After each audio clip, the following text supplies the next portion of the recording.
So, hello everyone. My name is Wim Vancauwenberghe. Welcome to the Asset Performance Podcast. We are going to talk today about innovations and insights in maintenance management with Steve Timms and Levine of Sigga Technologies. Hi, Steve. So, you have taken up the role as a Chief Executive Officer in 2022. So, maybe you can share with us how did you enter this field of enterprise asset management? Excellent, Wim. Hello again, by the way. It was lovely to see you at Asset Performance earlier this year in Antwerp. And I have to say, it was my first time there. What a wonderful city. But to answer your question, look, I spent earlier in my career, I spent a decade at a company called Click Software. And some of your audience may be familiar with it, but it was a global leader in workforce management. And what I found, and why I stayed 10 years, and why I really enjoyed it, was I had this huge respect for the work that the technicians did, which is, if you think about it, it's fundamentally the same work they've been doing for decades. It's the work that brings light to my house, fuel for my car, or cereal for my breakfast. And huge respect for them, and loved the idea of bringing new solutions to solve these old problems that have been sticky problems to solve, as I said, for decades. So when the opportunity to come and join Sigga came about, it felt like it was stepping back into that world. How can I go and do something meaningful to contribute, like real value to the people that keep our world running? So that was what made me want to come back and do this and get back into this type of industry. And I have to say, I'm having a lot of fun doing it. Yeah, without any doubt. And we're going into detail during our podcast today. So stick around for the listeners. So hello, Ty. Also welcome to the podcast. So maybe you can also explain a little bit what is your mission at Sigga. Sure. So as VP of Marketing, my job is to evangelize everything that Steve just described. But before you even get there, it's talking to people that do this every single day, listening to their problems, their pain points, and trying to then work with our team internally and educate them on what the market and what the problems people are saying and frustrated with, and how do you build products to deliver that. But then how do I take what we do and communicate that effectively to the market, to people, so that they understand that what Sigga is doing is, at the end of the day, providing great technology and value for what they're going to derive from using Sigga with their daily tasks, their weekly tasks, and their monthly planning, etc. And that's really what I do on a daily basis. And I love talking to people and listening to their stories. You got to be a good listener in marketing to be able to then turn around and talk and evangelize. Certainly. So, Steve, maybe you can talk a little bit more about what kind of organization is Sigga? Sure. So technically, the answer would be we're an ISV, an independent software vendor. What that really means is that our entire life is about building software products, and we specialize in providing what people probably now think more as connected worker solutions, really for maintenance organizations and explicitly for SAP, whether that's ECC or SAP for HANA.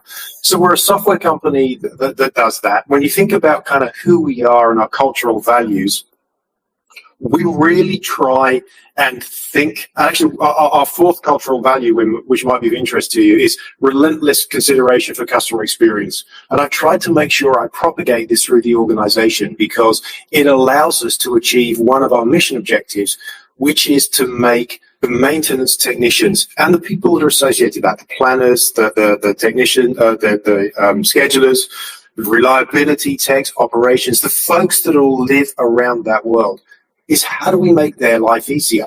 And we have this kind of philosophy that says, if we put these folks at the center of the world, we can affect the experience and outcome of the entire company, of the entire organization. And we don't think many people think that way.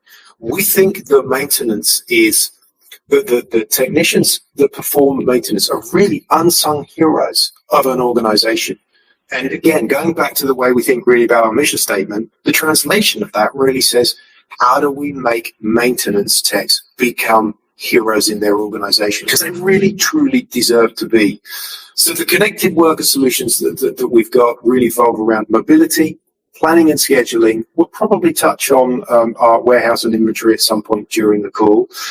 It's creating the efficiencies that those kind of products allow us to do, and remembering it's explicitly SAP, and it allows us to create and capture and enrich data that will drive into SAP to allow these really critical business decisions to be made more effectively. Yes, well, you touched already quite a lot of things here. Yes, you did, but you at your introduction you said, okay, these the world of maintenance is already decades doing the same things, but of course there are some issues around that in order to organize that. And nowadays, of course, we have in many regions in the world, I think, a headache on top of that because there are less and less maintenance technicians to find on the labor market. So does Sigga work on that also? Do you impact that, or can you influence this this evolution that we currently have?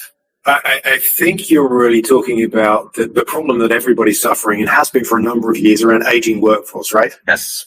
Okay, so I think there, and I'm happy for Ty to embellish my answer, but I think there are a couple of issues. When I think about aging workforce, there's really two sides of this problem. There is the outgoing side, right? We have all of this knowledge, which unfortunately is tribal knowledge. It's experience. It's the same tech who's been working on the same machine for 15 years, who knows how it lives and breathes and sounds, and can manage his maintenance based on that.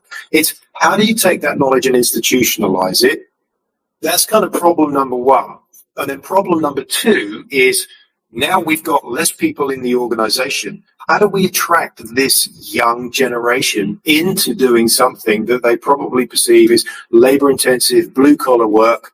And that's a challenge. So we absolutely think about how we can resolve both of those. Happy to talk about it now. I suspect it's going to come up a bit later in the conversation. So I'll take your lead on that, Wim.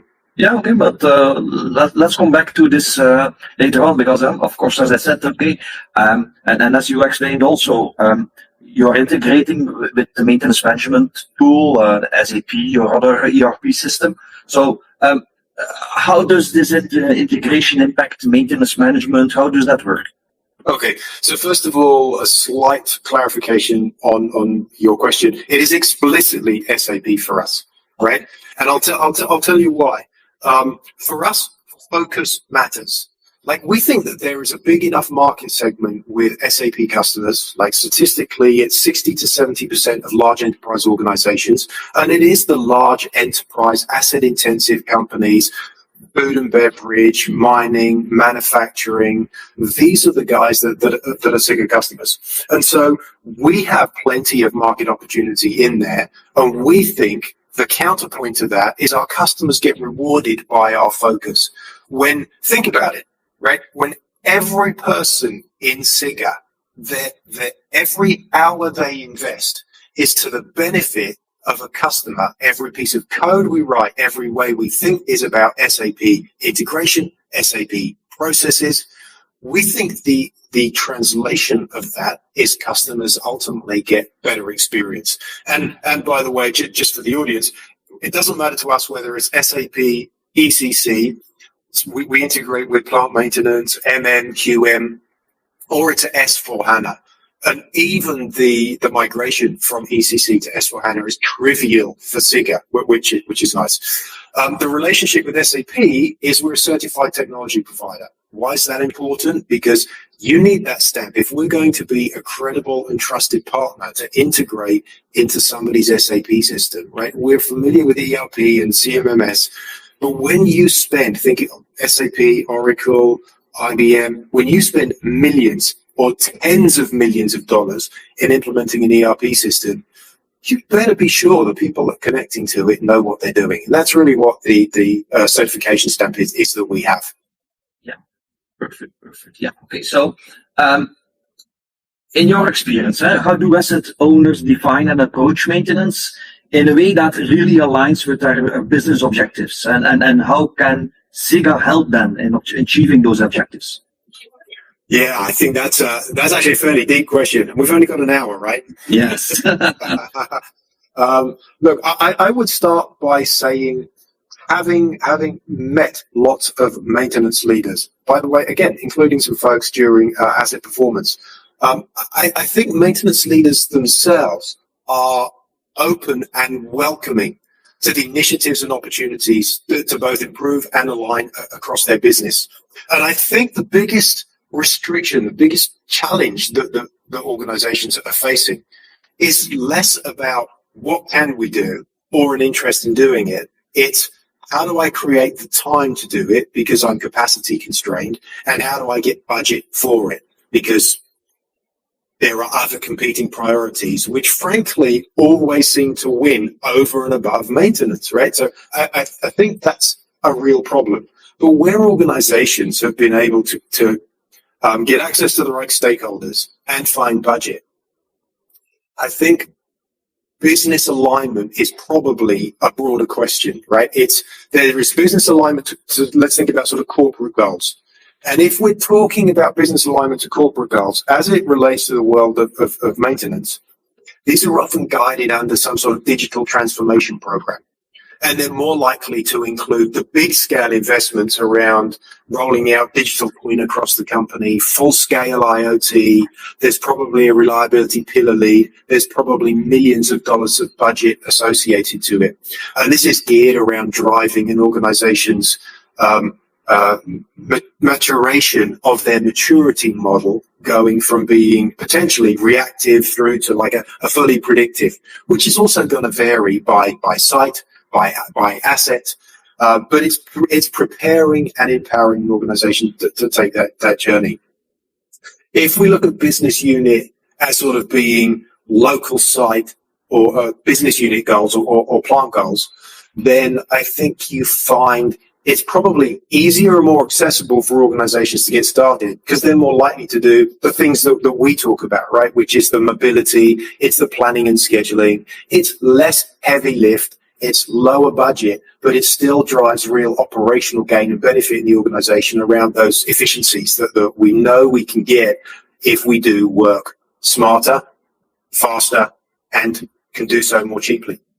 Yes, and in the end, this also contributes in having the data and enabling this access to data that might matter for the big corporate programs. I think we're going to talk about data a lot. What I do want to do, I want to just add one point to my question though, Wim. And this goes back to a comment that I made earlier. And I want to be clear, like to your listeners, this is a genuine and real, authentic, fundamental belief to us. Let's talk about what maintenance is not for a moment. Maintenance is not a necessary evil, and it is so often perceived by executives, and I'm not talking about people with inside the operations, that they understand, but outside of that, people at the executive, people outside of the production of goods, materials, these people see maintenance as being this necessary evil, right? The perception is, I use it as a joke, and I mean it fondly. But my view is people expect operations leaders come in or whatever. They turn the lights on in the morning and they want to watch all of the maintenance leaders scurry away. and it shouldn't be like that. We should all see, view, and treat the work that maintenance technicians do to be fundamental to the operation of the organization. You know, if I could just jump in for a second, I think what Steve is also saying here, without saying it, and we haven't really put these words in here, is there is an opportunity here. There is an opportunity for companies to look at maintenance as an opportunity holistically as part of and connected to, and we'll talk more about that, I'm sure, various departments in the organization, not this silo sitting over here that only does one thing and only affects one thing. And I think that if the last 5 years have taught us anything, where supply chains broke down, at the root of supply chains are the machines that make the products and the people that maintain them to ensure that you have critical products at critical need time, to be able to do that and look holistically at this as an opportunity, there's so much that can be done and accomplished, both on a revenue side, a cost side, and a human side. And I think we'll get into that a little bit deeper. But I think Steve has just really just touched on this. It's something that we believe strongly in, that if we can evangelize and tell that story more at every level of an organization, we will get to a point where everybody in these organizations say, wait a second, if we come together, look what we can accomplish, look what more we can do with less. Yes. Yeah, what's that time? Yeah, certainly. And so as you interact with a lot of maintenance departments and other levels within the organizations across different industries, so what are for you guys the common challenges that you see regarding maintenance management and maintenance strategies nowadays? Yeah, so unsurprisingly, Wim, we had a sense that this question may come up. So we've definitely put some thought into it. And what I would like to try doing is splitting this into a very traditional answer of people, process, and technology. And I'm going to see if I can get my good friend Ty here to collaborate with me on the answer. So I'll take the first one about people. As it relates to people, I think there are a number of things. And of course, what Sigga does, I think there are a number of things that organizations can do that don't have to be these big lifts. So a simple example is when we think about scheduling, let's make sure we're managing to real availability. Let's think about public holidays. Let's think about people's vacation. Let's make sure that we can put day sickness in, right? So let's make sure we're managing to availability. We want to be able to consider the skills, the proficiency, and the certifications individuals have as we're making decisions about who does what. Because we want to make sure it's not just who does what, it's how do we get the right person to do the right job at the right time, at the right location. Because this is really how we start to drive efficiencies. If we stay on people, we want to improve worker safety, right? Again, not a big lift. Let's add in risk assessments. Let's make sure we perform safety checklists. These are trivial to implement inside mobile. Better mobile, better planning and scheduling improves an organization's ability to collaborate across departments, right? And even if it is something as simple as maintenance and production operations, being able to see, visibly understand production schedules. This is a huge game changer for a lot of organizations in the way they experience that today. Really, it's about providing all the information that a technician is going to need at the time they're going to need it, right? Right person, right time, right job, right information. And that's something that's easy to do. The final piece that I would like to say here on people is it's an opportunity to really invest. And when you invest, it comes back to that thing, like our fundamental belief, maintenance at the center of the world. If you invest in these people, you invest in these organizations, if you put them at the center of the world and say, how do we make their life easier? The benefits propagate across the entire organization. You also have much higher quality data to make much more useful and valuable strategic decisions. And to elaborate on Steve's comment about data, and it's going to permeate probably the rest of our discussion today. Steve and I have talked to prospect company after company just in the last year alone. And always the first question is, what is your pain point? What is keeping you up at night? Every single one. I'm not talking about 90%, 95%, 100% of people talk about data visibility. And the second thing that I have seen this year alone is that when I have sat in on presentations and talked to people that are the data leaders at companies, often in IT departments and sometimes very often on their own, they talk about, I call it the white collar data in an organization. And some of these companies will spend a year in planning, testing, implementing, or I should say cleaning the data, what they already have. But I never hear anybody talk about the blue collar data, the below the line data that's being generated. And here is, again, we talked about it earlier, an opportunity for improvement. But it all comes back to, and Steve teased this for me, and I appreciate that, to the people. And this is not a unique problem. We have an aging workforce globally in multiple industries and in multiple job functions. But if I'm a finance person, for example, you can teach that person accounting, and it's the same across every organization, big and small.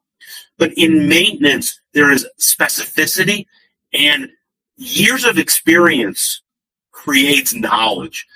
One great story, and then I'll sort of tie this all together, is when you have experience, you can explain something with 20, 30, even 40 years of knowledge behind it.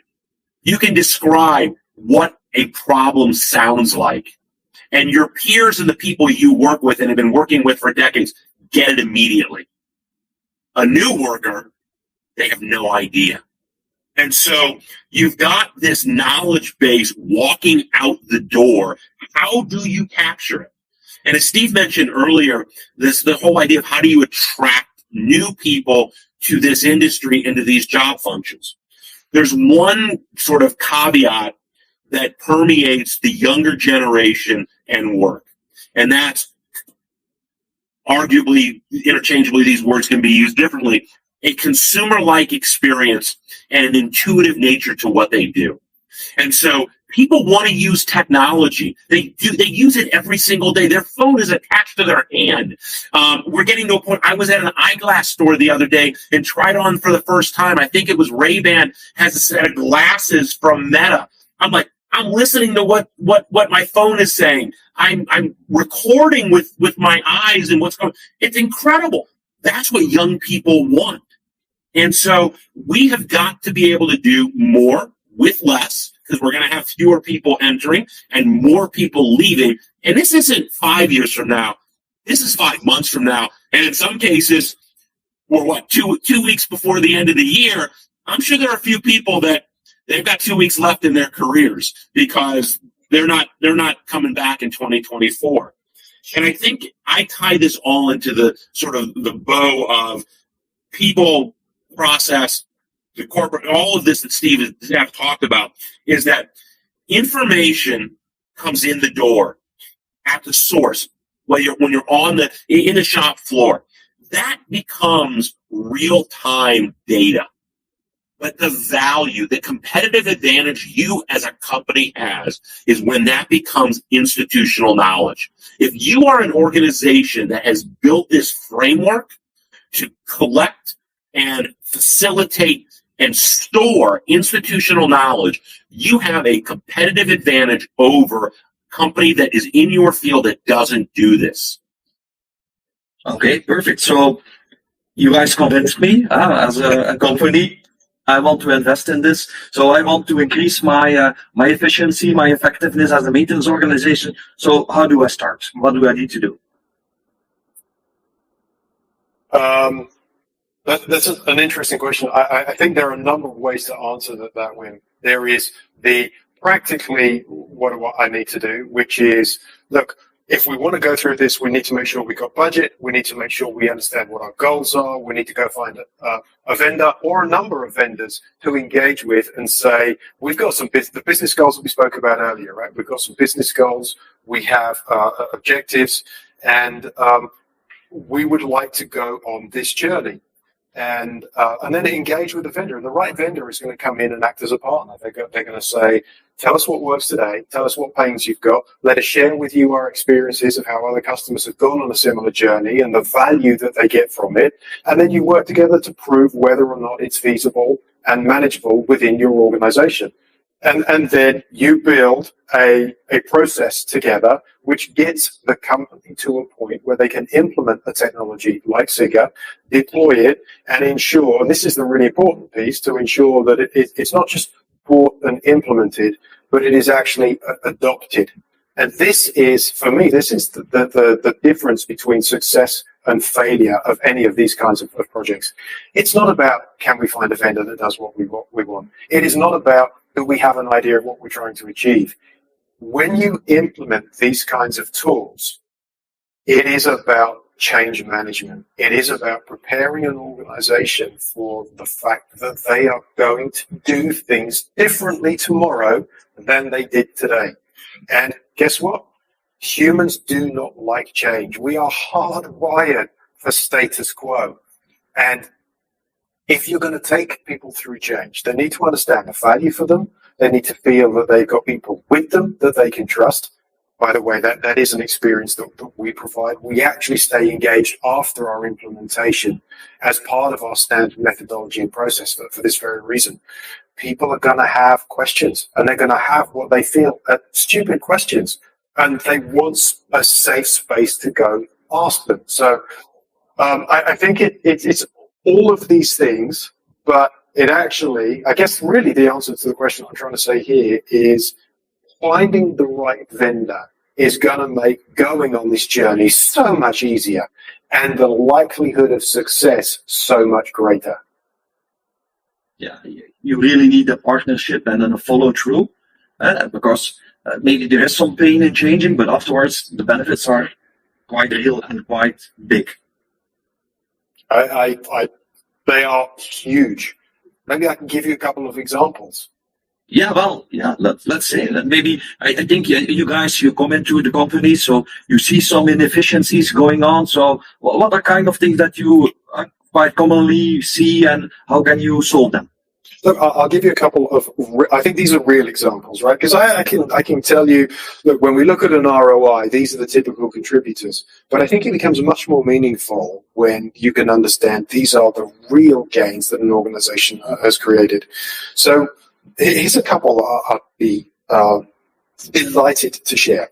The first is a global company, and a global food and beverage company, but in their LATAM operation, they were struggling with scheduling.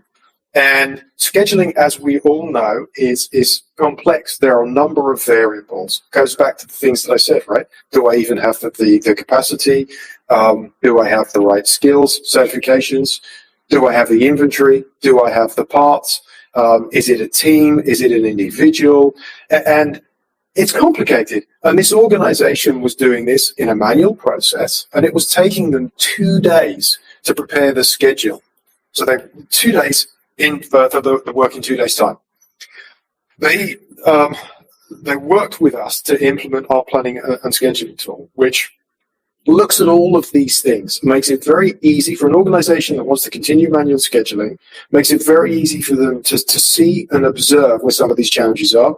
Great example is there is a big blinking red icon on the screen for a work order that doesn't have materials in stock, materials on hand. So you know you can't schedule it, right? It's a problem that needs to go and be solved.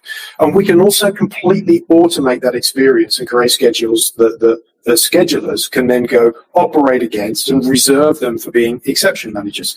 They reduced, this company in doing that, they reduced 2 days to 2 hours. They scheduled in 2 hours. That's a huge reduction. Wow. I'll give you another example on mobility. So Fortune 500 food and beverage company. They have, like many of your customers, like many of your audience, I'm sure, they have a clean room. And when you go into a clean room, we all know it's a laborious process, right? You've got to put on the rubber boots, you've got to put on the overalls, the hairnet, the hat, wash your hands. You need to be contaminant free. This is not a quick process, right? It's not just put a pair on a pair of gloves. And it typically takes 20, 25 minutes. And if you don't have something that makes it easy to stay in the environment, and you're following a typical process, which is go and print out a work order, walk, go into the clean room, perform my job, leave, go to an SAP terminal, type in what I did, type in my time codes, type in my fault codes, and sort of capture all that information, then go back again, repeat that process. Like they were doing that several times a day. So the introduction of mobility that works offline, that keeps all of the information, all of the work orders and operations that need to be done in that location, along with information like blueprints, for example, history, previous job code files, all of that sort of stuff, they were able to eliminate 2.5 hours of waste a day. That's 2.5 hours per tech per day of real, more productive time. I mean, that's phenomenal in terms of value return. And let me just add on a little bit to what Steve was saying. when you think about the mobility tool in somebody's hands, not only are you saving that time of clocking in and clocking out of the clean room, but the information is more accurate because you're gaining, you're collecting it in real time. You're not writing a note down and 6 hours later going to a terminal and saying, oh, can I even read my handwriting? I've seen some maintenance handwriting. It's worse than some doctors that I've seen. And we know that doctors can't write in any language that anybody can read. Yeah. But the other thing, and Steve mentioned that in an offline scenario, but what about all of these places where you have connectivity? Meaning you're collecting and recording, maybe it's in a video that you're taking with your mobile device or a picture that you can edit on there. And it immediately goes into the organization, into your SAP. That information is immediately data, and it is immediately actionable. It's not actionable 6 hours later. It's not actionable tomorrow. It's actionable right now. Now you tie that into the planning and scheduling operation, and as Steve already mentioned, you get the right person with the right knowledge scheduled immediately to address them. You've now saved even more time on potentially an asset that might be down in a normal way for 2 to 3 days or a week. Maybe it's down for 2 to 3 hours. It's all value creation. Another great story, and one of my favorites, because I've really gotten to know this company very, very well over the last few months. They bit off everything all at once. They implemented a mobility solution with Sigga at the same time that they were implementing SAP PM, and I even believe that they were migrating to S/4HANA all at once. Now, they had a great organizational structure where there were representatives from 8 different departments on a team, from IT, executive sponsorship, maintenance, and everybody in between. So if you got to do it right, this was the model. But they recognized as they were implementing Sigga even more than what they signed up for. And they noticed that when parts came in from a vendor, they sat on a warehouse shelf. Well, the vendor started the warranty clock as soon as that was delivered. Well, a part could sit there for weeks, months, maybe even more than a year. Well, there's money in the warranties. And so this company, global company, 3 continents, 3 countries rather, Canada, North America, the United States, and Latin America. And they recognized that they could do time stamping. They could take a picture exactly when the box was open, the part was put into use. They then went back to all of their vendors and said, hey, we now know exactly when. We've got a time and date stamp. This became a $500,000 to $1 million, and I will convert it for your audience, euros savings in year 1. That is real money. That is immediate ROI that paid for over and above a lot of the work that they were implementing in doing this. And that's, again, you've mentioned the word, but Steve started it earlier. It's a partnership.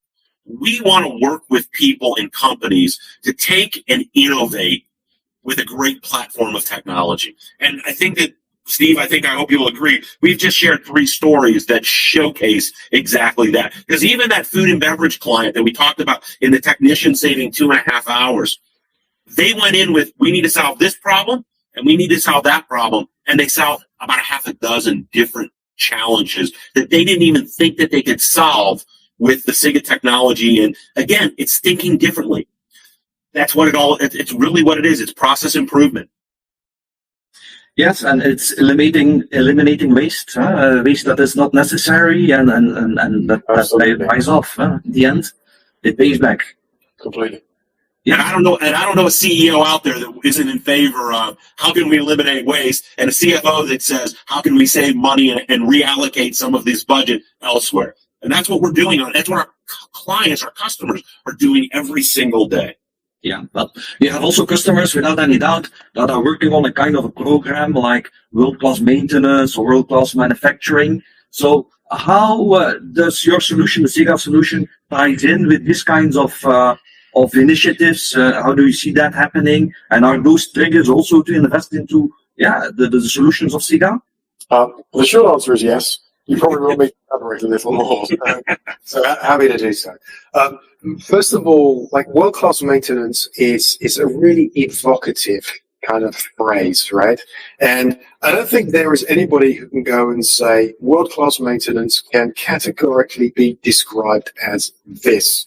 Now, so what's our view on world-class maintenance? Our view on world-class maintenance is saying, given all the advances that we've been able to make, both in terms of capabilities, IoT, for example, and processes and philosophy, reliability-centered maintenance, right? For us, world-class maintenance is saying, how do you make sure, when you think about the maturity curve, going from run to fail, it's the only thing I know how to do, all the way through to taking advantage of all these sort of predictive capabilities, AI models, all of that, is to make sure that an organization has defined the appropriate maintenance strategy for every asset, right? For me, that is world-class maintenance. And as you go up the maturity curve, you can take advantage of all of these capabilities that software and hardware has brought us. So for me, the world-class maintenance is not everything that we do is 100% predictive. It's we're doing the right maintenance strategy for the right asset, and we have all of the data to make the right decisions to be able to do that. Completely agree with that. So to answer the question, like who benefits from being able to do this? I think I mentioned it earlier, but the short answer is everyone. I enjoy this question. I enjoy this question because when you put maintenance at the center, you can start to do this hub and spoke where you can talk about all of the other parts of the organization that benefit from improving maintenance. If you start with the technicians themselves, we spoke about all the efficiency gains and your audience are very comfortable with this. But you know what? What we didn't say is if you do that well, you increase job satisfaction. And when you increase job satisfaction, you increase, this is well proven. These are documented by universities worldwide. When you improve job satisfaction, you improve productivity, you improve retention. So there is no downside here. When you think about production and operations, then by introducing the right tools, I mentioned this earlier about being able to improve collaboration across departments. There is an inherent tension in organizations now. You will have seen this dozens of times, right? You've got the maintenance department who know they need to go and work on a particular asset, and you've got the operations team who are saying, leave me alone. I've got a production schedule and I need to keep this thing running. And there's this inherent tension. Well, better tools, better visibility, promote better dialogue and collaboration across those organizations, which make it easier to make sure that we can schedule downtime for the right degree of maintenance. And done well, it means we don't have failures, which means we're not paying for often probably hourly labor to be just sitting around on the operation side while the machine gets fixed. So it all becomes sort of self-serving. Ty, what's your view on who benefits? Yeah, I mean, Steve and I both have been saying this for a while, and Wim, I said this in my presentation at the Asset Performance Conference. It really is everybody. One of the big challenging audiences is the IT group. And I've been involved in digital transformation in one form or another for almost 2 decades now. And it's always let's move from Excel spreadsheets to accounting software. Let's do something. IT is not thinking of big, heavy assets in their organization, big pieces of equipment, very often equipment that is customized for that company and for the products that they make, whether it's parts that go into something else or the end product themselves. And so IT really needs to start thinking, what about maintenance? Because, again, it ties all together. If we can save money, we can become more efficient through technology. We are going to be able to reallocate these resources. And the other thing that I think is always a challenge for organizations is they need something done. They go to that IT department and IT says, all right, what's your budget? And let's say we got we can get to you in 9 months. Well, with Sigga and with what we do, we can be up and running in a very fast period of time, usually less than 90, 120 days. And we'll talk a little bit later, and I'll let Steve do this because he's an expert on this. With our no-code solution, it's not a burden on IT. So a lot of this is how do we educate different departments inside of organizations. But when the light bulb goes off, it's a very big, bright light. And it's, finance for sure. There is an incredible benefit. If you can save even a fraction of a percentage point in maintenance operations, that's not a couple of euros here, a couple of euros there. That's real money. Steve, others. Yeah, I will take 60 seconds just to finish my thoughts on this question. So if we improve quality, so our yield, if we improve our availability, our uptime, if we improve our performance, our throughput, essentially we have more to sell. And this is going to excite not just the sales organization, but the executive team, the shareholders, right? Because it's going to promote corporate stability and growth. And this is those connected benefits that we're talking about by better improving the efficiencies across the organization. It connects everywhere. The last group to talk about who benefits with in the everybody, I got to say is the customers. Because if you can improve quality and ability to deliver, you're creating reliability for your customers of quality and supply. And when you do that, you ingratiate and build trust. And when you can connect what you do to customer experience, this is what I told you we try and do inside the company. And if we can demonstrate how improving maintenance, investing in maintenance, not just the technology, but the people, improves customer experience, then that's how we put maintenance at the center of our world and get stakeholders and budget support for this work to be taken seriously. Yes, and talking about that budget support, of course, when you're doing capital investments, there you have, of course, the big term, return on investment. It's quite clear, you can calculate it, what the project is going to give. So how does that work with this kind of improvement in maintenance that you are offering? Is there also a return on investment that can be put up front or that can be calculated? I mean, I'll take this to start, and Steve, feel free to add on. If you go into, for example, 2024, and you've got 10 giant pieces of equipment, 5-10 million euro, and even more in cost, and finance is trying to figure out the allocation of budget for, okay, I'm going to need one of these is going to fail, and I'm going to need to replace it in 2024. If maintenance can keep that alive into 2025, there's immediate dollars that can be reallocated across an enterprise. It's so important that maintenance is providing a today fix, but a potential longer term investment solution, or at least delaying the inevitable of ultimate failure and replacement. And I think that is something that, again, we go back to how does this connect throughout an organization? This is an example of where you're connecting maintenance to finance. You're connecting finance to operations, and you're connecting all three together. And, Steve, anything more to add to that? But I think in its simple terms, I said it before, every small percentage of savings, this is a department in a company that a small percentage is real money. Yeah, maybe I can continue the answer to the question, Wim, by sort of spinning this slightly and talking a little bit about some of the challenges organizations have in developing ROI. Yes. So when I sort of explore that question, I want to start by saying I was reading the other day in an article that was published in July by the Harvard Business Review that said 89% of large global companies have a digital and AI transformation underway. So 89% of companies are talking about some degree of digital transformation.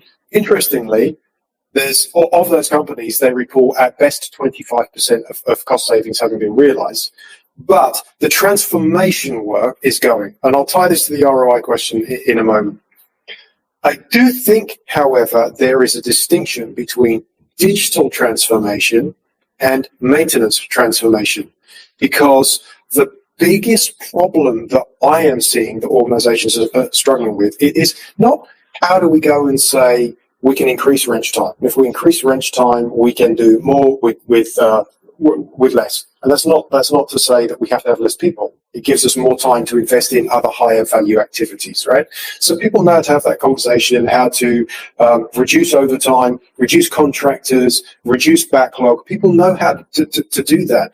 The challenge is when that's all we're looking at, we're really fighting against these competing budgets that live in digital transformation. These big, sexy projects around supply chain, for example, which will, or being able to go and do some big materials project where we want to be able to do a 15 million one-off inventory capex reduction, right? So these are the challenges that organizations face when they're trying to build ROI. And the answer to the question is because 89% of companies have these transformation programs and have these transformation budgets. How do you create a business case that competes effectively in that? And that's typically done by something called IRR, internal rate of return. It allows finance organization, executive team to look at it and say, this project is worthy of investment over any others. How do you make a maintenance ROI, a maintenance business case, drive more IRR? And this really connects right back to what Ty was saying. It is going above and beyond the usual, which is I'm going to reduce my overtime, contractors, do more with less, but connecting it all the way through to those benefits that we spoke about earlier, which is, hang on, if I do that, I can increase my yield. Well, if I increase my yield and my quality, I've got less waste. That's fantastic. I should put that in my business case.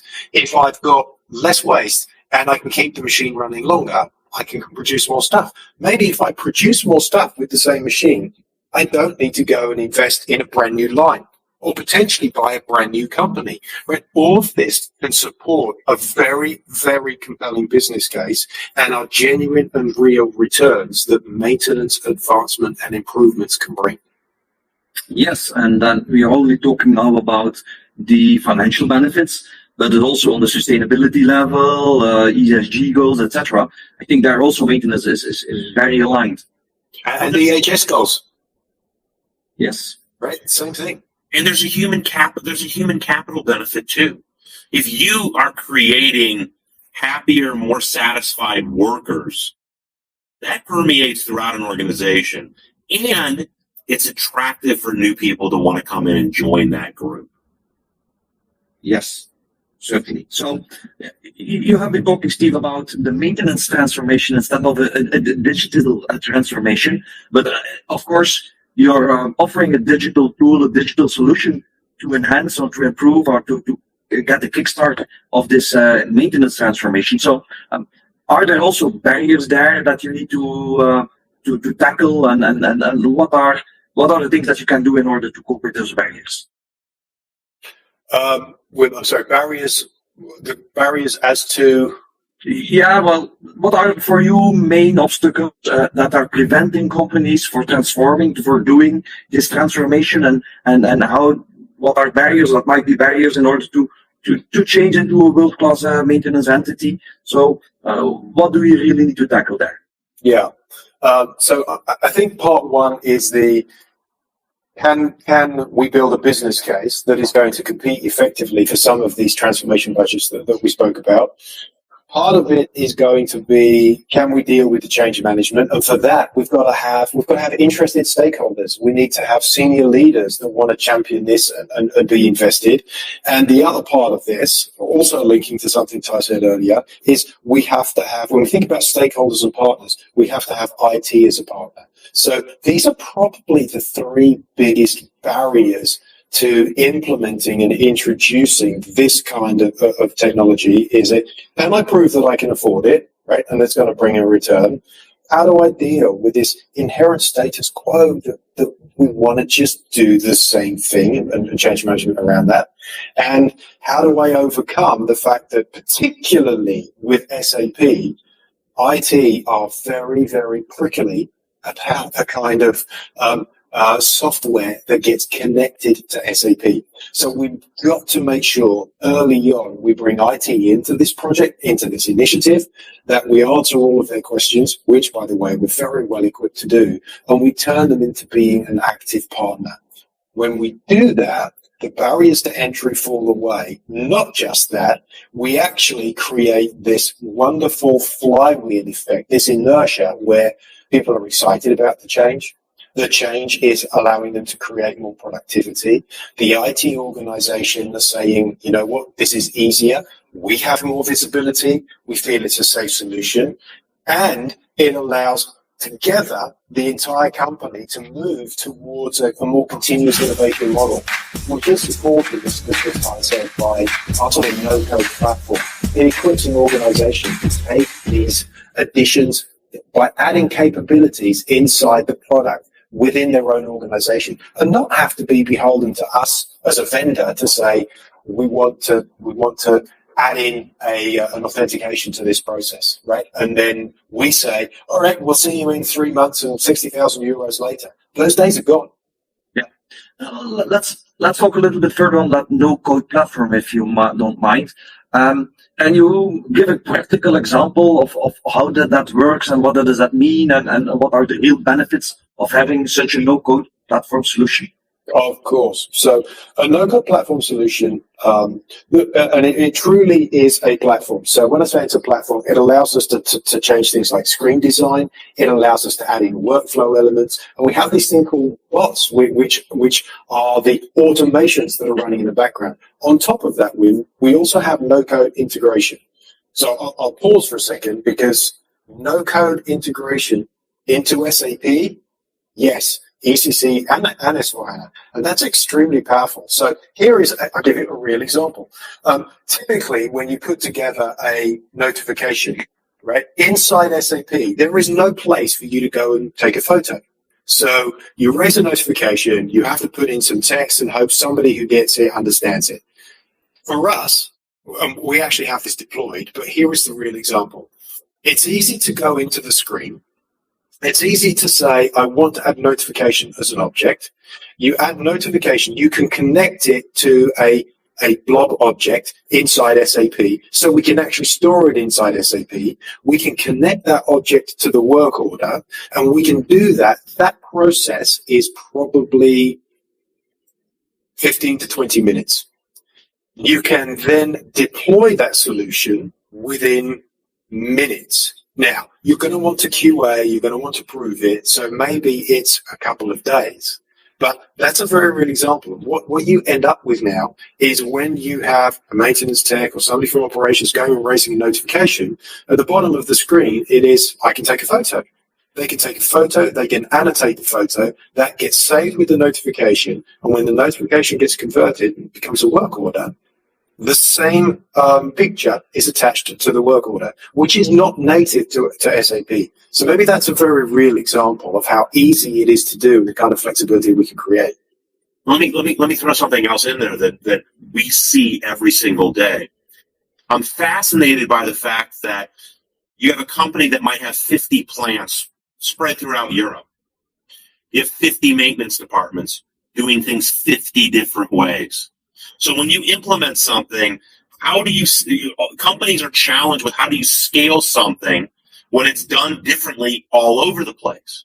Well, we have seen, and Steve, you may want to say something more about this, where a company will come in and implement Sigga in 2 or 3 locations, see the value, and instead of it taking another 6 to 9 or even a year with a lot of transformation projects in other areas of their company to implement, because you have a no-code platform in Sigga, you can go to 10 more plants, 40 more plants, each one individually, and tweak the tool in the minor ways to adapt to that location. And so your ability to implement and your ability to scale is in weeks not quarters, let alone a year. Any other thoughts, Steve, on I do think we have to be careful with the way we phrase that, right? What we don't want people to think is that we're cavalier and process doesn't matter, because it absolutely does, and you want to create common process. I think what you're referring to, Ty, is that there are often idiosyncrasies in different plants, and it's easy for us to actually do both. Easy to do both and say, let's follow a common process, but let's make it easy for the maintenance tech to have an experience which is one that best fits them. And again, it's the same thing, right? If you make their experience easier, if you make it easier for them to perform their work, they're more likely to do it, more likely to use it, and more likely to create all those downstream benefits without having to compromise on creating a global maintenance process and the way that drives information into SAP. Thanks for clarifying. Yes, but it's important. It's adaptability. Yeah? So people are really doing it, are using the tool, and it's not a fancy thing that is laying around and then, well, maybe a different or difficult task at the end of the day, making the administration. So the administration is done on the fly because it's accessible in an easy way at the end. That's right. Yeah. Okay. So, are there any other types of solutions or things that Sigga is bringing into the workflow? So I think we spoke about Empower, which is our mobile solution, and the fact that we have this no code. So at least on that, we're going to continue to build capabilities. And again, it's fairly easy for us to do so. So whether that would be, for example, like inspection rounds, EHS, GPS, risk assessments, it's fairly easy. And the beauty is, because it's a web-based environment, it's a SaaS platform, it's not just us that get to create this. Like our customers can create these capabilities, our partners can create these capabilities, and everybody benefits. Our community benefits from what everybody else creates. Excuse me. We have our planning and scheduling. You heard me talk about that, which does the 52-week budgeting all the way down to in-day scheduling. We continue to learn. We've had this solution for over a decade. We continue to learn from our customers as to how we can do this better and things that we should do differently. And so we continue to release sort of updates to that. And we have warehouse and inventory, which currently sits as an independent application. But because we have this wonderful platform, we're bringing the warehouse and inventory capability into that. And that's really why it mostly for maintenance, for the maintenance benefit, good receipts, good issues, material management, that sort of stuff. But we'll continue to do that. Yeah. So, Ty, any other future developments that you see coming around? Well, I think that the unique thing, it's not a specific development, it's how we approach the industry. Our founders, who are still part of the company, and the people, for example, that head up our planning and scheduling product team, these are people that started their professional careers in maintenance in plants. One of the things that a veteran of Silicon Valley for 20 plus years, I've seen way too many people come up with an idea, have no idea about an industry or the problem that they're going to solve. They just think that technology can solve it. And then they go and they learn as they go. Our people actually face these problems. We started out as a service organization and evolved into a technology product software company. And that is such a unique and important distinction, so that I'd like to think we're talking to people and customers and maintenance people every single day. We're listening to their problems, and we can then go back, translate that into a solution, and then go build it and bring it to the market because the market has asked for it. Whether they've raised their hand and said, I need this today, their words have expressed a desire and a need for, how do I do this better? I've got to save time. I've got fewer people. Maybe I even have a situation where technology has to do it. We've been to enough conferences, including the asset performance one, where the robot dog is walking around. Well, clearly there are things that people can't go and do. But the one thing we haven't said about this entire maintenance organization and maintenance in general is maintenance will not be eliminated. Technology is not taking people's jobs. Technology will make their jobs easier, better, faster, and free these individuals up to think about how to innovate and improve what they're doing every single day. That is a continuous loop that we all, in any company, want that environment. Wow, right. That's a very interesting summary, Ty. I'm pretty passionate about it. It sounds so. But Stephen, any other remarks? I would like to say we've covered so much, Wim, and we could do another 2 or 3 hours, I'm sure. Look, I would like to thank you for the opportunity to come and have the conversation, and the BIMAS community in general. What I found when I was there, and I'm doing this across the entire globe, right? What I found was it's an incredibly tight-knit group of professionals with a very open and transparent willingness to engage together to learn from each other.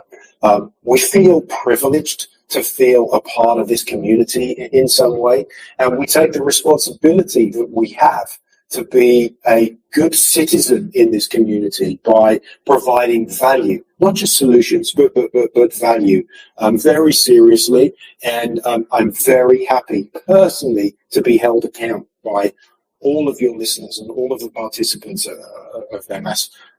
It's a wonderful organization, and I don't mean that as a trite comment. I genuinely believe it, and we feel privileged to be part of the community, so thank you. Well, thank you, Steve, and Ty, for these very nice words, and also for this very interesting conversation. I really enjoyed it. I think we have touched very basic truths about maintenance and how maintenance should look like today and in the future. And I'm sure that our listeners have really enjoyed this conversation too. So by this, I would like to thank you for your contribution and your presence in this conversation. And also to our listeners, thank you for listening. And I would say maybe, and certainly to a next podcast of Asset Performance. Bye.